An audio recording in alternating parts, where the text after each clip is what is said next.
Hey, welcome to my channel. Since Returnal for PC was announced last week at the Game Awards, we now have an official listing on Steam and a look at the minimum specs for the game. This is interesting and noteworthy because this is the first time a first-party title is being ported to PC that was previously a PS5 exclusive. And with this port, it seems like there is a massive jump in the required hardware for PCs to run the game.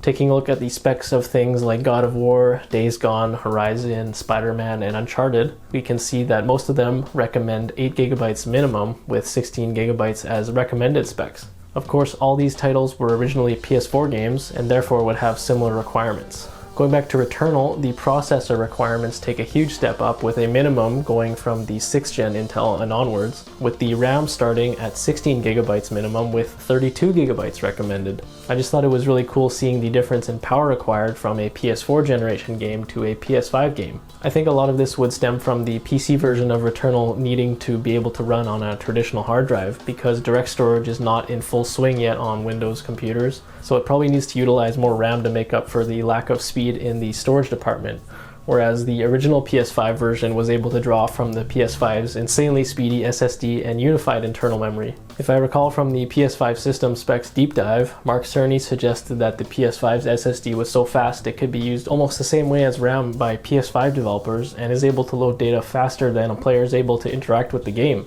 So I believe that we are just seeing that power translated into consumer PC hardware specifications with this new port of Returnal. Looking more closely at the specs of all these games, Days Gone and Horizon look to be the least demanding requirements, while Uncharted and God of War 2018 are the most demanding of the PS4 lot, save for a super impressive exception with God of War, where the recommended specs still only ask for 8GB of RAM, which is the same as the minimum, and it's arguably the best looking game of the bunch. This suggests to me that Santa Monica's optimization capabilities are just the best of all these studios who have had their games ported so far. Not to mention that the new God of War Ragnarok performance modes are again some of the most impressive in the industry right now. I wonder if The Last of Us Part 1 will have requirements closer to God of War or Returnal when it comes to PC next year.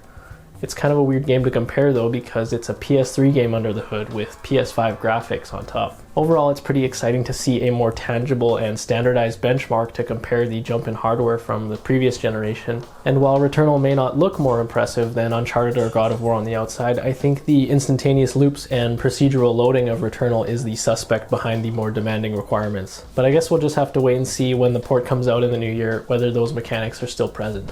Anyways, that's all for this video, and let me know down below if you've had a chance to try any of these PlayStation PC ports.